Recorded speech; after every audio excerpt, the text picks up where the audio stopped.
call it a gaggle. This is literally White House reporters running when Trump comes calling. It's kind of amazing in it.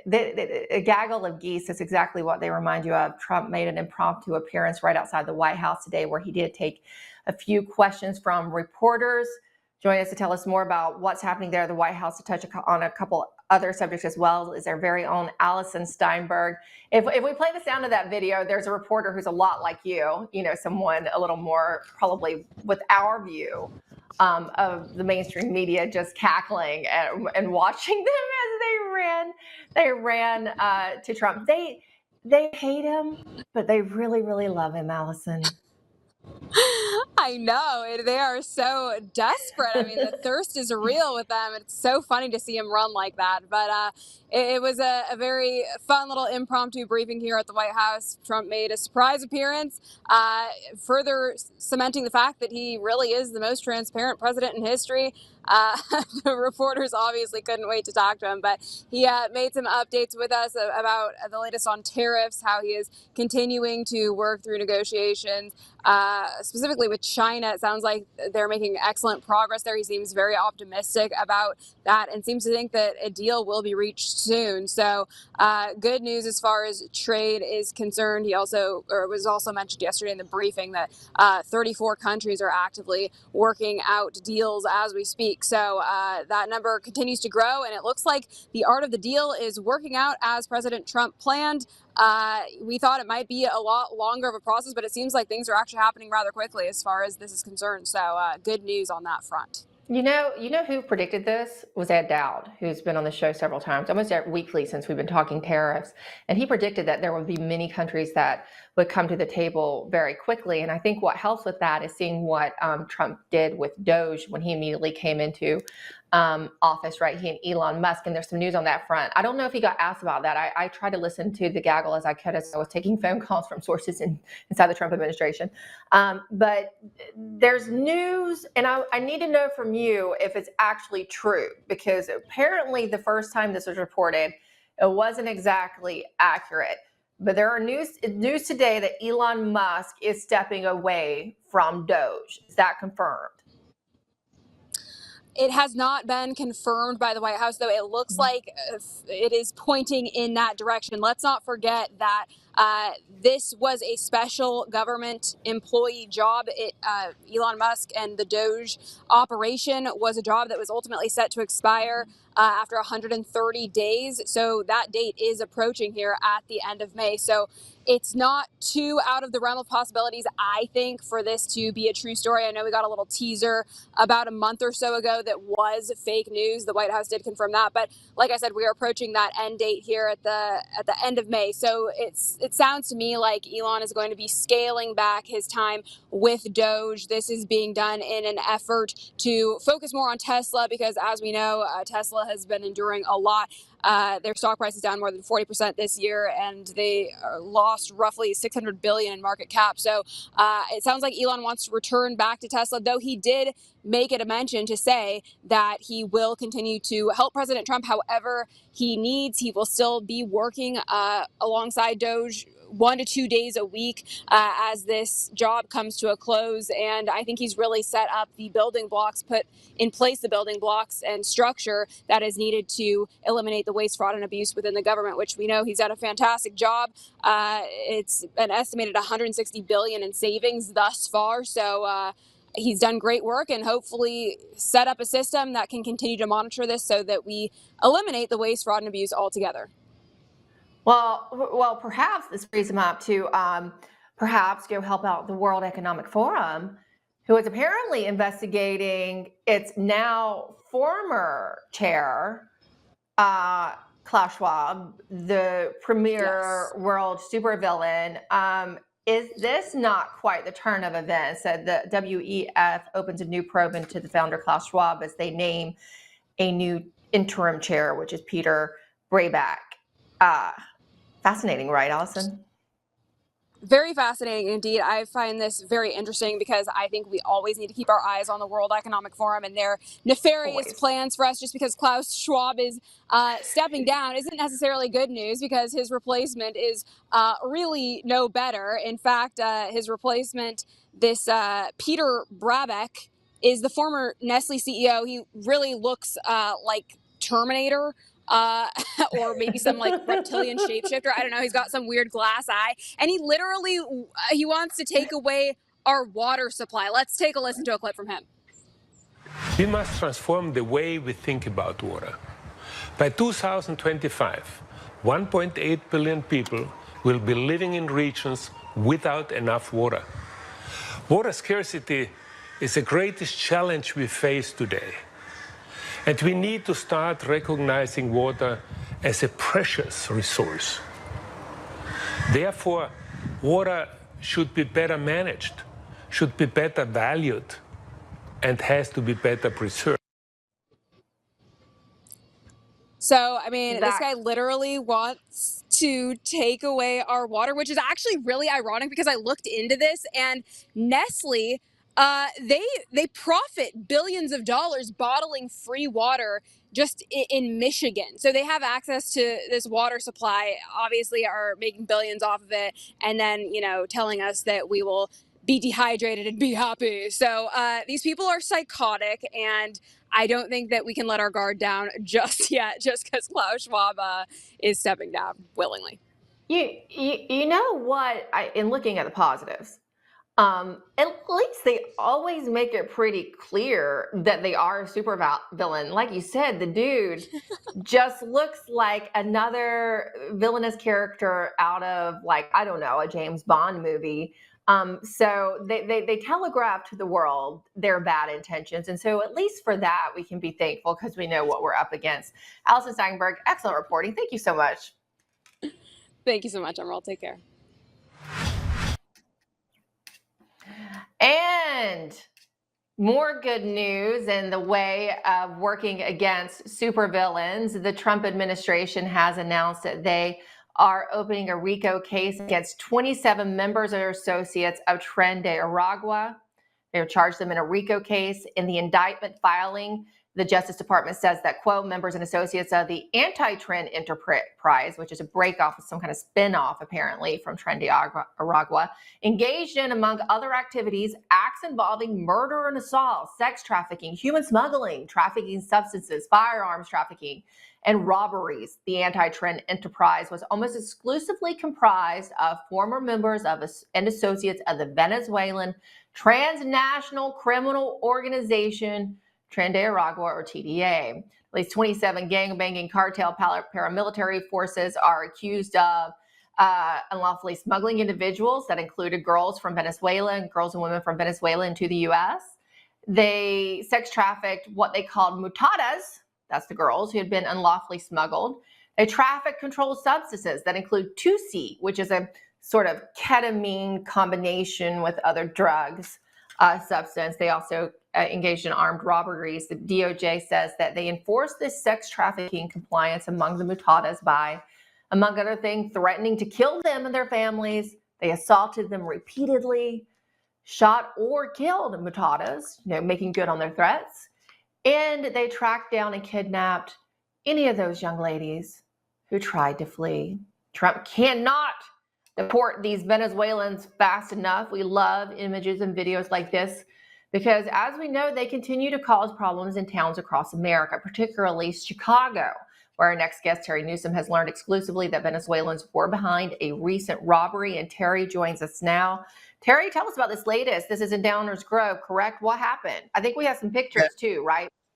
Yeah, it's in Downers Grove. That's where I'm from. My kids went to school there, and I coincidentally found out that my friend I knew since high school owns the business where the cameras were. His exterior cameras of his business were on the Venezuelan members. I don't know if they're Tren de Aragua, as they walk by. So we have access. Yeah, this is from his security cameras. The detectives called him first thing in the morning to get access, and I met him over there. And there were 6 men. There's an armed robbery of a woman in downtown Downers Grove.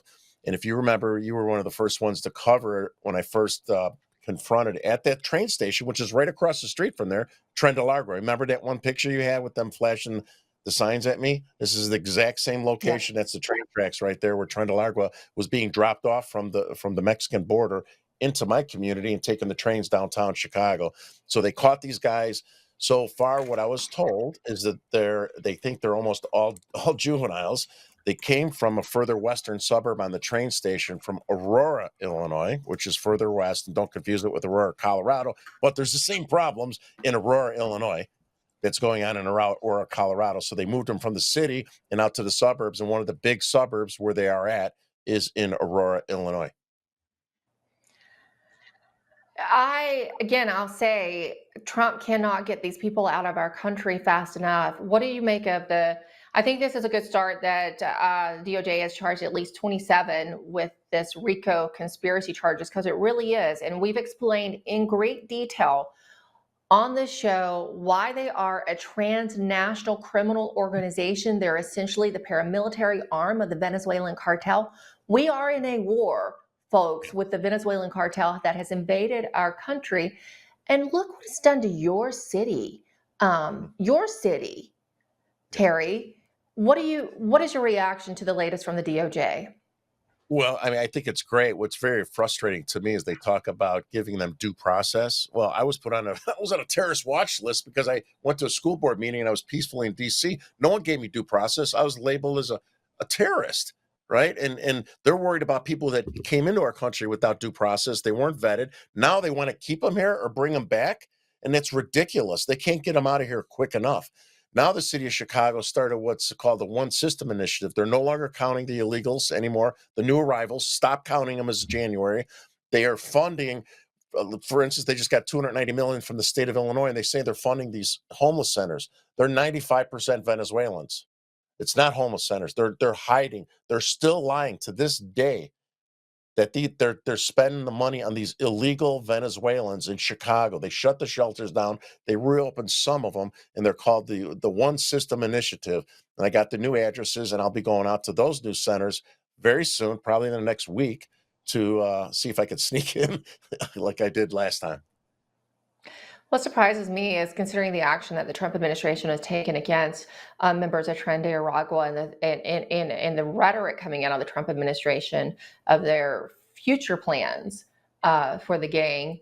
I'm surprised they seem to be acting still with such boldness. Is it because Chicago is such a, left-leaning city that continues to coddle them, that they don't feel like they feel rather untouchable? Yeah, they do, and they've been trained, coached by the city of Chicago, NGOs, universities. They're telling them what to do. I had, Ben Berquam and Dana from New York Post went out, all day.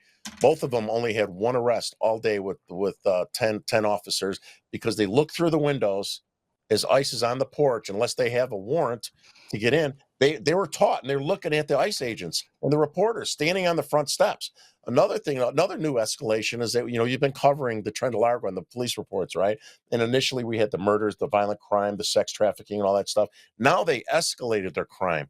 They moved to more sophisticated crime. They're kicking in doors with machine guns and masks, saying and this is in the police reports, we're Trendelargua, and they go through people's apartments and stuff, not just for robbery, which I think they're strong arming. I'm having an event on April 30th with Ben Berquam and Ann Vandersteel, and we're having I'm having Hispanic pastors from the inner city. I'm having some of the Chicago Red folks. What I learned from the Hispanic pastors is the Trendelargua now is charging protection in the Hispanic communities and the businesses, not just new businesses, not just Venezuelan businesses, but established businesses. So they're charging protection, street tax, no different than the mob did, about existing businesses to protect them from themselves. So they're getting more sophisticated. They're getting more organized. They're not out in the streets like they used to be throughout the city and the shelters. They're pushed out in the suburbs. They're going underground a little bit. But it's going to be really bad this summer. And I think we talked about it, right, last fall. It's going to be really bad this summer between the different gangs fighting over the control of the drug business between the Venezuelans and the African-American Chicago gangs. Brought to you by the Biden administration. Look, I don't think it's really being reported yet that this was Venezuelans, right? This is exclusive information that you got directly from the police, correct? Yeah, this has not been reported. I heard directly from this the horse's mouth. These are Venezuelans. Breaking. There's 6 Breaking Venezuelans. right here on the Absolute Truth. Yeah, none of the local papers said Venezuelans. There's 6 Venezuelans. My friend was told it. My friend called me right away. The police told him I was there. They're Venezuelans. They're not talking about it in the paper. And then these police officers' hands are tied. But I did reach out to Mr. Homan. I did reach out to his local guys, and they're following up on it. I texted them immediately. I sent them the same videos you have. God. Not sure what that means with respect. Will they release them? Will they let them know? You know, last time these minors got arrested in western suburbs stealing bikes, the police officers had to put them back on the train to go back downtown. They don't even know who they are. And then the community, all liberal, complained. They couldn't hold them. They still haven't charged these guys yet. I don't know what's going to happen. I hope they charge them. 3 of them were there with the gun doing the armed robbery. There were 6 of them total. Yeah. Well, it's good to know that you flagged it for Tom Homan. Look, also breaking, I can't share the full details just yet, and this will make you sick, Terry. It's that the Venezuelans are contracting with Republican lobbyists. These are names you would know, at least one. Can't release it yet, to defend them and to sway the Trump administration. Why? Hard to believe, I know, and we'll have that for you soon. This is why you tune into Lindell TV. Thank you so much, Terry Newsom. Good to see you. Thanks for the great reporting. Thank you. And speaking of Lindell TV, remember that we are supported by your support of MyPillow. So go to mypillow.com. Take advantage of the mega sale right now, the mega spring sale. I don't know how long it's running. Mr. Lindell hasn't told me, but be sure to go there.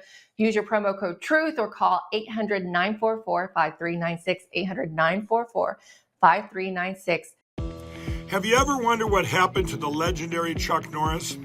Well, I recently saw a video he made and I was shocked. That guy's amazing and he's staying active well into his 80s. What's even more shocking is he's stronger, can work out longer, and even has plenty of energy left over for his grandkids. He did this by just making one change. He says he still feels like he's in his 50s. His wife even started doing this one thing too, and she's never felt better. She says she feels 10 years younger, her body looks leaner, and she has energy all day. Chuck made a very special video that explains everything. Make sure you watch it by going to chuckdefense.com/Lindell. It will change the way you think about your health. Once again, that's chuckdefense.com/Lindell. You won't believe how simple it is.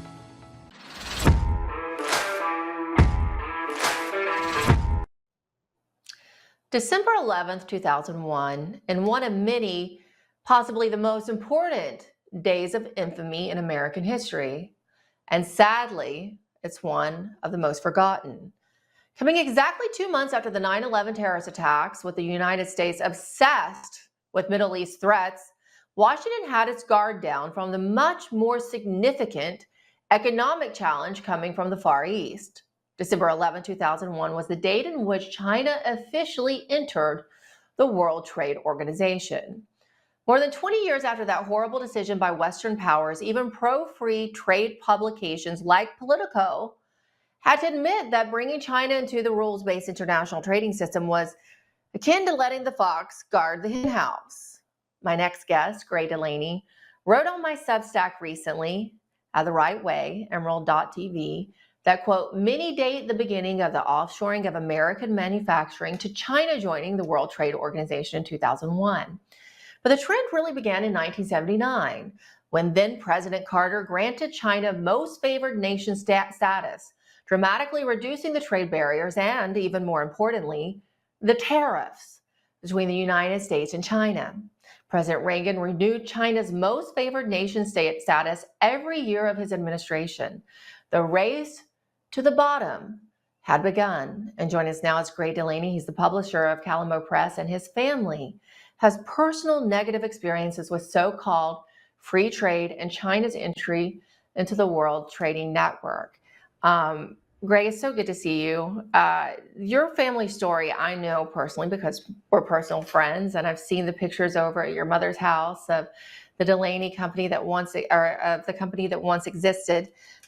Tell us your personal story, because I feel like that's missing, right? We hear all the corporate press up in arms about these tariffs and how your TV is going to cost more, or you're going to have to pay a little more for this and for that. But for you, the president's trade war is very personal. Tell us your family story. Yeah, thank you, Emerald. So the human side element of the story is the story that's not often told. And everyone, Wall Street says, oh, your price of your toaster is going to go up and your TV set and it's going to cause inflation. Well, I would say exactly the opposite is going to happen. And if you look at the story of our family business, it was a flush valve manufacturing business, not the most glamorous, but it's everyone has a niche, and our niche was being in the shit business, basically, which is flush valves, commercial flush valves that you see at when you go to the bathroom especially at commercial hospitals, business complexes, etc. And it was a company that was founded in 1879 by immigrants that fled. My ancestor, my great grandfather that fled the Ireland and the potato famine in the 1840s in Ireland, and grew to being a very successful flush valve manufacturing company. They established one of the first patents on flush valves in the early 20th century. It was based in New York City, and at that point, manufacturing, especially post-World War II, was booming.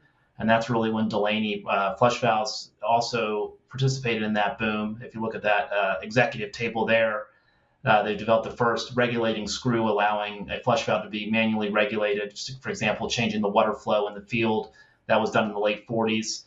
And they became a real powerhouse with supplying to military bases. But by the early 1970s, the company was facing severe pressure, and especially from the labor unions, specifically the Teamsters Union.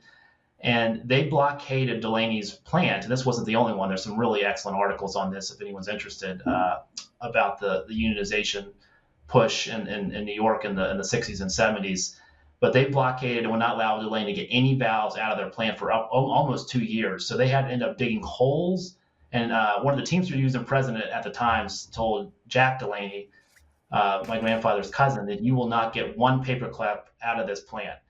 And little did he know that the last paperclip it was in his jacket that day, because they had dug holes in the plant and moved all the heavy equipment out under tunnels. Those tunnels we read about from the Bronx.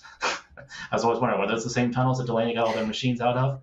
And so they got them out of the tunnels, and then they couldn't even find a shipping company in New York to get the valves out, all the equipment out of New York, and were able to find a company out of Roanoke, Virginia, moved the company down to Charlottesville, Virginia, where I now live. And so by the early mid-70s, they were doing about 400 valves a day. And if you read the article, and this is the story of these businesses that's not told, that's when Mike Farish, the longtime plant manager, was hired in the tool and equipment room in 1973 at $2.50 an hour. It was a way for him. He was a country boy from Buckingham County outside Charlottesville. And that was when Charlottesville was far from the cosmopolitan, sophisticated liberal city it is now that's so wonderful. And Mike worked at the company for 43 years, retiring in 2017. And at that point, my grandfather recognized his proclivity and for machining, and they paid for his metal trade certification. And then he rose up the ladder to become, by I think early 2000, the plant, or late 90s, the plant manager. But they were doing about 400 valves a day in the 70s. By the mid 90s, business was booming. They were doing a lot of business shipping valves to Canada. They pretty much dominated the New York market, and were doing upwards of 1,000 valves a day. And they had to outsource even to other local fabricators, such as Virginia Metal Crafters, which specialize in Waynesboro, Virginia, which specialize with brass fittings for Colonial Williamsburg. But by the early 2000s, that's when they were starting. Late 90s, it really started. They were facing severe pricing pressure from a company called Zurn that was the first one to offshore to China. And they offshore, and Delaney can't compete. They were a large global company, so they had two advantages. They could cut prices. They were saving money off the offshoring, and they could use this side of their business as a loss leader, while they had stated objective in their marketing materials to put Delaney out of business. So they used the valve right then as a loss leader. They priced it at $32 a valve. Delaney break-even price was $65, and they sold it pretty much at break-even, because then they made the money. The rest, main profit was on the parts. And at that point, the business started drying up, and my dad came to Mike and said, "We're going to have to cut, and we're going to have to match Zurn's price." And Mike said, "There's how? The math doesn't work." And he said, "Well, we're going to make it up in parts." And Mike knew that was impossible. And so you go from the late 90s, 1,000 valves a day, booming, employing upwards of 75 people, to in 2006 pretty much closing its doors. So, and that's 50 people out of work. I mean, I remember my dad that day. I mean, it was devastating, and he thought he had lost. It was pretty much. It's such when it's your livelihood and you care for I mean, many of these people have been working for 20, 30, 40 years, and they're part of your life and they're part of the community. And that's what we've lost is now we have in Charlottesville, we have a few private equity firms that have 10 or 15 people in these fancy buildings. Yeah. But they're really disconnected from the rest of Charlottesville. And this is the story of every small town. And back in the day, it was, you had these, and this was, it's a small company, 50, 60, 70 employees. But those kids, I went to the same school that some of the kids of his employees did. And you're all you're responsible and you work together for a cohesive and vibrant and successful thriving community. And I just think we've lost that, and that's a story that's not told. And now that's just another company that's shuttered. Virginia Metal Crafters closed its doors in 2006, the same year that Delaney did its mass layoff. And now Waynesboro, Virginia, has become a drug infested, lost all hope, decaying all these beautiful Victorian homes that all the employees of Virginia Metal Crafters, of DuPont, that have all been laid off. And it's really the demoralization of America, and that our politicians have sold us out for a few cheap goods from China and sold our jobs, our wealth, shipped it abroad. And then now we're told by Janet Yellen and everyone, oh, we can't bring back these jobs because it's going to take 30 years and we don't have the workforce, and we know how much money it's going to take to reindustrialize. Well, we don't have a choice. We have to do it. You're not going to be a strong company with a thriving middle class without a manufacturing base. So I hope that President Trump realizes that this is not just art of the deal, make a couple quick deals, threaten the terrorists, move off, and then call it a day. And we have a few so-called wins, but this is really broader. This is bigger than that. And I think if they can explain to us, so we're willing to suffer for a few years if we have a plan in place, but there needs to be a plan. So, thank you. Thanks for letting me tell my story. Because America has already suffered. There's so many stories like your family. There's thousands of stories of family businesses like yours. And you saw, I lived in a town that was gutted, right? We all have seen the gutted towns, and we see the after effects, the opioid crisis that was able to proliferate because of the demoralization that you spoke of. You wrote on the Substack that is published on my Substack, or the piece is published on my Substack at emerald.tv, and I encourage my audience to go read it.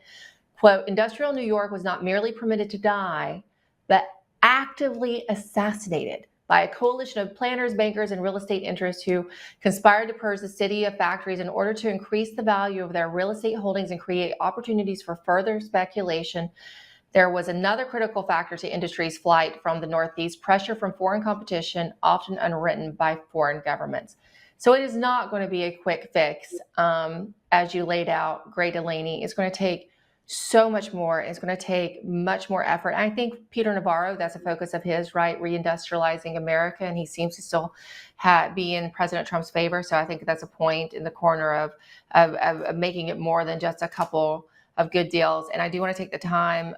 You care so much about it. And in your current line of work, you are the publisher at Calamo Press. And you published a new book by Spencer Morrison, who has joined us on this show a couple of times, about specifically tariffs and why they work. So we would encourage our audience to pick up Spencer's book, and we'll have him on again soon to talk about the policy of this. But yours shares the personal side of the policy, and I think we need to be talking more about that, Gray. Yeah, and I just think the message we have to carry, and I think Spencer's got a new article. He and I were going back and forth on this last couple of days, is that Trump there has to be a plan, and this needs to be codified in law, and a whole, talk about Alexander Hamilton's report on domestic manufacturers, that we need to renew that. And I would do the tariffs escalating over the number of years so the businesses can plan on them, that know that, okay, we're not going to put you out of business right now. You have to have a plan of 4 or 5, 10 years to build a factory in America. But meanwhile, we're going to provide tax incentives. We're going to provide these low interest loans. I mean, these big banks, all the quantitative easing we've had that Wall Street's been the benefit of, that private equity can go get what's called the federal funds window and get a much lower interest rate than you and I can. Let's make that available to American businesses. Let's prioritize certain industries that need to come back, and even direct subsidies like China does. Let's do workforce training. But this would all should be one big, beautiful bill. And then Trump needs to go around like Andrew Jackson did when we killed the second bank in the United States and do town halls all across. And he's so good at it, as we know from the campaign trail. But I just feel like when he gets in and then put pressure on Congress to pass a bill so that businesses have certainty. Because if I wanted to restart Delaney flush valves right now in the foundry, first of all, you need to find the workforce, but the money that's required, the money's not there. There's $6 million in debt on the balance sheet of Delaney right now because of the debt it went into trying to keep the business afloat. So how do you restart that business? You're going to need some help, but most of all, you need to be able to plan that they're going to be protected going forward. And in 4 years, we just don't go back to this globalization model of Biden, Bush, Obama. So I do hope that Trump gets on the bully pulpit and we really develop a plan to reindustrialize. And it's not because right now I'm a little disappointed that they've really pulled back. Oh, the markets go down a little bit. Well, Wall Street has robbed the American middle class and of our wealth for years.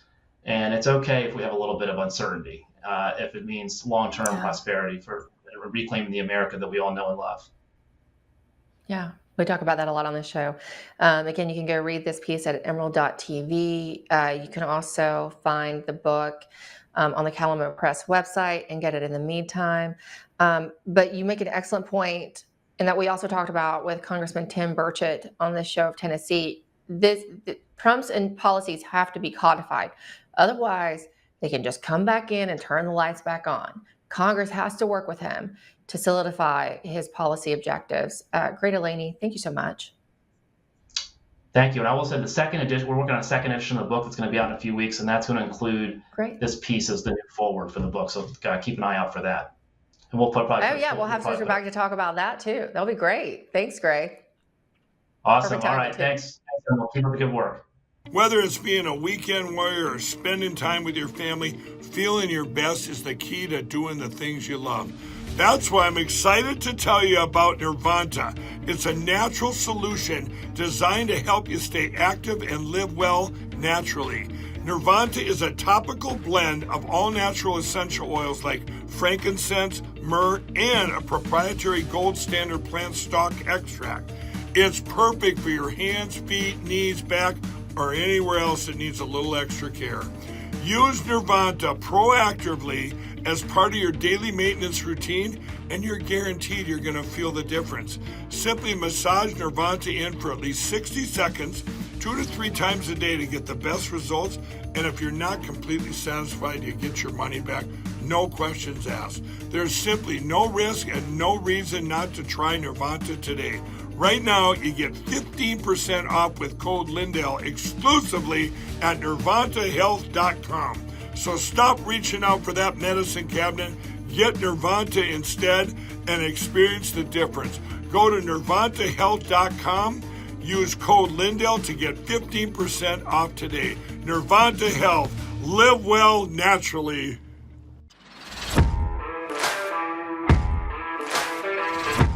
We've issued a very explicit proposal to both the Russians and the Ukrainians, and it's time for them to either say yes or for the United States to walk away from this process. We've engaged in an extraordinary amount of diplomacy, of on-the-ground work. We've really tried to understand things from the perspective of both the Ukrainians and the Russians. What do Ukrainians care the most about?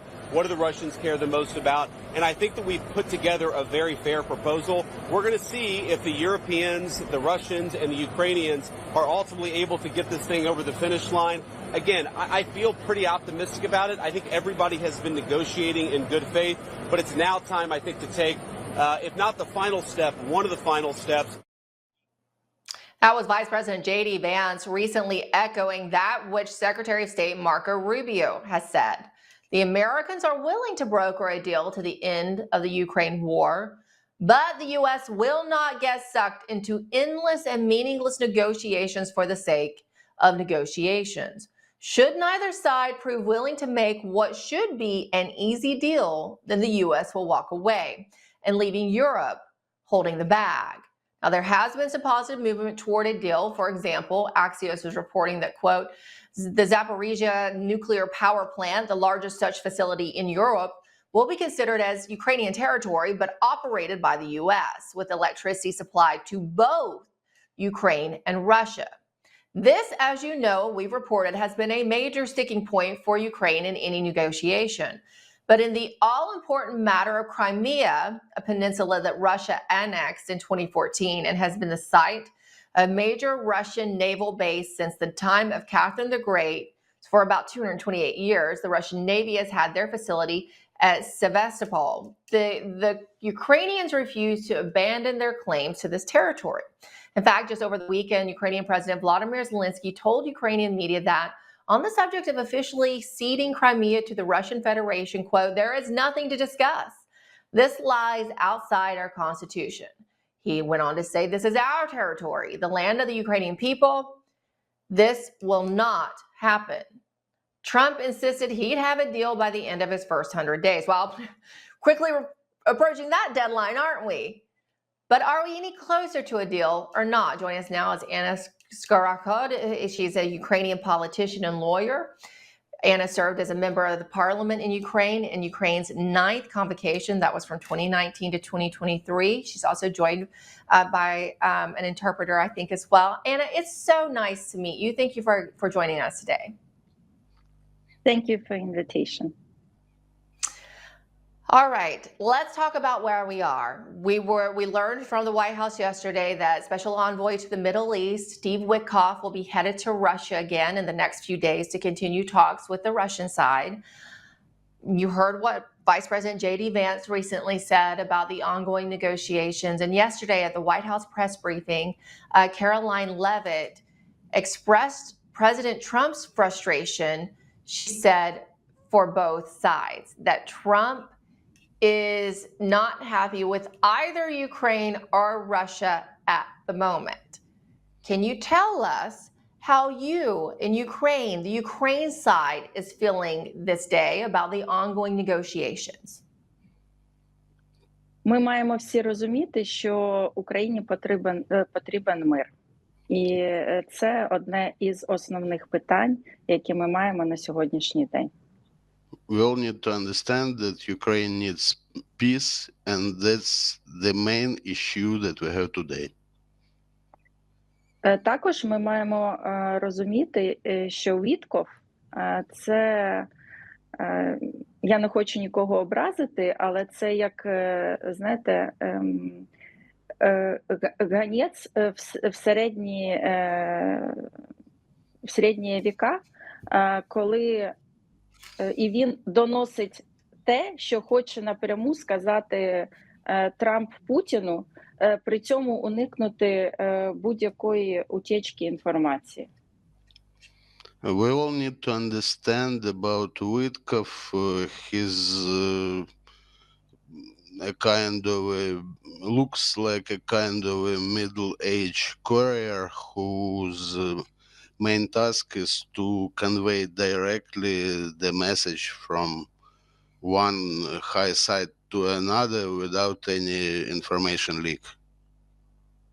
При цьому ми маємо розуміти, що в перемовному процесі мова йде про глобальну геополітику. Also, we need to understand that this negotiation process is about global geopolitics. І на мою думку, ми не маємо успіху в них через те, що в цих перемовинах не приймає прямої участі Англія і Франція. Хоча вони відіграють важливу роль на сьогоднішній день в війні між Україною та Росією. Also, in my opinion, we are far from success in these negotiations yet because England, UK, and UK and France do not participate in this process, while they are quite active participants in this war of Ukraine against Russia. So can I ask then, in that case, can I just ask, because as you know, this is a geopolitical issue, and as you noted, it's really the U.S. leading these negotiations, and there's not quite the participation from the UK and France. So what would it mean? You say we are far away from a deal.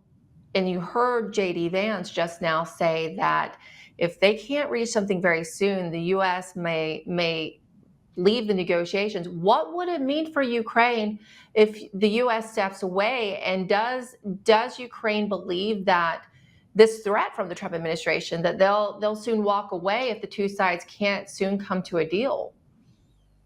Ми в жодному випадку не можемо втратити Сполучені Штати Америки в перемовному процесі, адже це призведе до змін, які просто для України стануть катастрофічними. Ми залежні від США у зброї, ми залежні від США у фінансовій допомозі, і їхній вихід з перемовного процесу може стати просто для України абсолютно провальною історією і гарантуватиме те, що війна в Україні продовжуватиметься. А ми маємо розуміти, що всередині ми маємо дуже великі проблеми. У нас не вистачає людей на фронті, у нас проблеми з мобілізацією, у нас проблеми з мотивацією для населення. І для нас мир – це те, що необхідно приймати терміново. In no case we can lose U.S. participation in this process. And for us, U.S. leaving the negotiations would be a failure, maybe a catastrophic failure, because we depend on the American assistance, on American weapons, on financial assistance. So in no case we should allow that the U.S. abandons this process and loses faith in it. Also, our situation, we realize that it is quite difficult. There's a lot of tension inside. We lack personnel. We have problems with mobilization. And of course, we count on the U.S. and your assistance is crucial for us. We need peace, and we need to approach peace with U.S. assistance and guidance.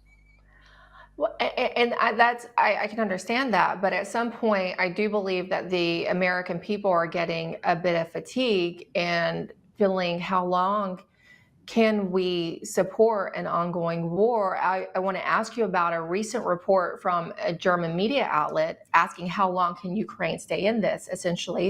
This is known as a very pro-Ukraine outlet. It's DW News, and they're reporting that children 10 years and possibly younger are now being conscripted into Ukraine's armed forces.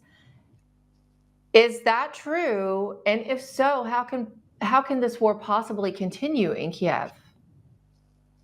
Чи це правда, що дітей по 10 років в армію вже записують? Ні, це неправда. Скоріш за все, це просто звичайні такі навчання для дітей. По великому рахунку вони здійснюються просто для того, щоб діти розуміли, що таке війна. І вони не несуть за собою жодного запису дітей на подальшу мобілізацію. Це абсолютно недопустимо, і цього ніколи не буде. А до того, скільки ми ще можемо так протриматися? Скільки ми можемо протриматися без американської допомоги? Я думаю, що недовго, але я впевнена, що президент Трамп, він дуже глибоко і продумано підходить до всіх глобальних політичних питань, і я впевнена, що він не залишить Україну. Адже і для нього, і для Америки Україна важлива. It's not true that children are conscribed to army. Most probably this video was taken from some amateur military preparation camp where different civilians can learn how to use firearms and what to do in war situation. But in no way those children are registered for the mobilization. It's not true, and it can't be. Regarding how long we can hold without American assistance, I don't think that it would be long, but also I believe that President Trump is a wise politician who deeply analyzes the international situation, and he will not allow this situation to let go without U.S. guidance and interest in it. Anna Skarakod, thank you so much for joining us. We'll be watching as the negotiations continue very closely, and let us reconvene in the next few days after we hear a little bit more about what comes out of these forthcoming talks, and we have a little more information. We'll revisit where we are after that. Thank you so much for your time. I know it's late over there, so we appreciate you coming out with us. Thank you. And we pray for peace in Ukraine. Thank you. If you want to feel and look your best, you need to check out Pure Health Research.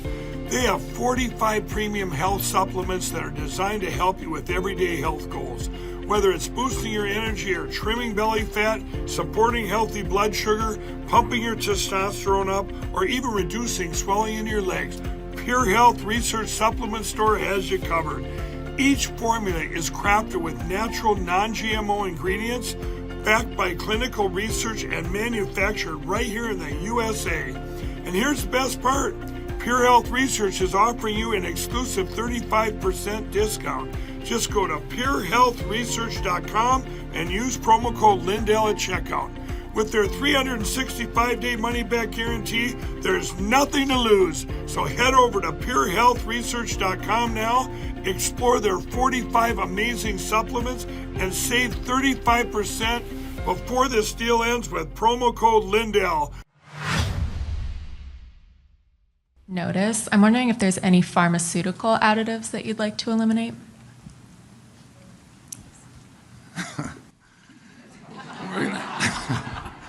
We're going to start on that next. I don't have anything particular there. Big Pharma, watch out. That was RFK Jr. as he made his big announcement yesterday talking about the chemicals and the products and food that the FDA is now addressing, which was good news, but there's still so much work to be done. In fact, RFK is tasked with changing everything about how Americans stay healthy. Let's make America healthy again. There's also a big push to go away from big pharma. That includes big pharmacies. And joining us now is Mike Kunzler. He's with All Family Pharmacy at allfamilypharmacy.com. They provide access to all kinds of medications. That includes ivermectin. Mike, thank you so much for being with us. Thank you for having me. I still have people ask me all the time, how do I get ivermectin? It still seems like it's one of those, medications out there that is so maligned that it's still, you have to have some secret code word and be in a secret club to get it, right? You have to do it underground railroad style, but you at All Family Pharmacy are making it easy for people to get. Tell us about the philosophy behind your business and why it's a good go-to for our audience. Sure. So All Family Pharmacy is a family-owned pharmacy here in Boca Raton, Florida. So we are in the Sunshine State. We've been doing ivermectin since 2021, early 2021 during the pandemic. We've always been operating without any issues. A lot of the people from blue states have called us since 2021 to help them get access to medications like ivermectin and hydroxychloroquine. Now we have some others, methimazole, methylene blue, a couple different medications, that RFK Jr. is pushing to help people get access to. But we do provide that for you on our website. You can see right here. We offer ivermectin in different compounds, 6 milligram, 9 milligram, all the way up to 30 milligram, as it is a weight-based medication. Where'd you sign? But how does it work? I noticed if you go to the order tab, I mean, I was kind of amazed at you're basically a full-scale pharmacy. It feels like you have so many different products. So people go, you look to treat, say, it was certain things. I think I saw you had some for, of course, you have the weight loss products, but insomnia, all kinds of different conditions to treat acid reflux. You offer antibiotics, eye drop, medications for Parkinson's disease. So how does this work? When you go, you select a medication. I assume you set up a consultation, right, to get the prescription. Correct. So yeah, when you choose the medication, there are some medical questions that we do require for our physicians who are licensed in just about every state to review profiles, to speak with patients based on safety and effectiveness. We have medications for almost every possible need. A lot of our patients who came to us for ivermectin are now using us for all of their pharmaceutical needs, whether it's blood pressure, whether it's cholesterol, their everyday maintenance medications. And you could see here, they're very, very aggressive pricing. For instance, thyroid medication, we offer a 3-month supply for $25. So we kind of give you a peace of mind. You could still go to your regular retail pharmacy to purchase. We do also offer 3 months, 6 month, 9 month, and up to a year on certain maintenance medications that are required. But that just kind of gives you a peace of mind for the supply chain issues, whether the local pharmacy is out of stock, to be CVS or Walgreens, Walmart, whichever these corporate chains are, always out of stock of medications. And then when we come into flu season, a big thing is a lot of our patients who are a little bit older don't like to walk into a pharmacy where people are sick with COVID, they're sick with the flu, they're sick with some new illness that comes out, and they're getting a vaccination or they have to getting tested there, and then you're sitting in line right next to them. That puts yourself at liability, puts you and your family. So we provide this through the mail, direct to your home. It's easy process, 1 to 6 business days. That's from start to finish. Our physicians do need time to review the profile, to speak with you, to speak with us, to get the medication shipped. We do FedEx 2-day air. It's priority mail. It gets to your house in 2 days, whether you're in Alaska, Hawaii, or shipping from Florida directly to your home. Let me ask you, Mike, you brought up the supply chain issue. I remember there was a concern as we were in this battle over the origins of COVID with China back in 2020. Peter Navarro, who is still a senior White House official in the second term that deals with manufacturing, right, expressed significant concern to me, both publicly, on air and privately, about the fact that China controls most of our antibiotic supply, right? That's where we get most of it from. So as we are in this heated trade war with the tariffs, escalating tariffs in China, is there a concern about the antibiotic supply chain that goes along with this time, Mike? There's always a concern. We speak to a lot of the manufacturers and a lot of our wholesalers on a weekly basis, monthly basis. We do keep a sufficient amount of stock in our pharmacy. But when it comes to the supply chains, we would probably feel it within 3 to 6 months. When we start to feel that, we do kind of increase our purchasing. So again, with the supply chains, it comes directly from China. If there's a trade war, if something happens, we're gonna bolster up our inventory. We're gonna really bulk up on our end, and we're always gonna encourage our patients to do the same. But in a safe manner, so that they don't have too much medication and that everybody has access to it. But we will always have capabilities when it comes to the API, which is the pure powder form of a medication, to compound it. So if an antibiotic's out of stock, we'll look for a manufacturer who we prefer a US-based manufacturer to get the powder form of it. We'll bring it into our pharmacy. We have a team of licensed pharmacists. We have manufacturers' capabilities to basically compound the medication here. But we can only do that if there are supply chain issues. So we will always provide that if it comes down to that. And we've done it in the past, and we will surely do it again. You know what? That's really reassuring, Mike. Thank you for that. That is good to know. And that's a good reason also to go to allfamilypharmacy.com/Lindell. allfamilypharmacy.com/Lindell. Bookmark the website. If for some reason you're not in need right now, I think you should always stock up based on what we saw in 2020. I keep a stock of ivermectin, antibiotics, steroids, you name it. And if you have some kind of condition that you couldn't do without your meds, you would want to keep a stock of it. So go ahead and stock up, but also keep them bookmarked in the event that we do reach some kind of situation like that. You're going to want to have a resource like allfamilypharmacy.com. I have learned so much since 2020 about alternative pharmacies, doctors, healthcare, and it's so good to always have another resource. And again, that's allfamilypharmacy.com/Lindell, because you are one of our affiliates now. And we're so pleased to have you on board. And it's so nice to meet you, Mike. Thanks for joining us. It's nice to meet you. We're very excited for this, so I appreciate it. We're big on this here, especially me. So I really appreciate it. Thanks, Mike. Absolutely. Thank you. Have a great day.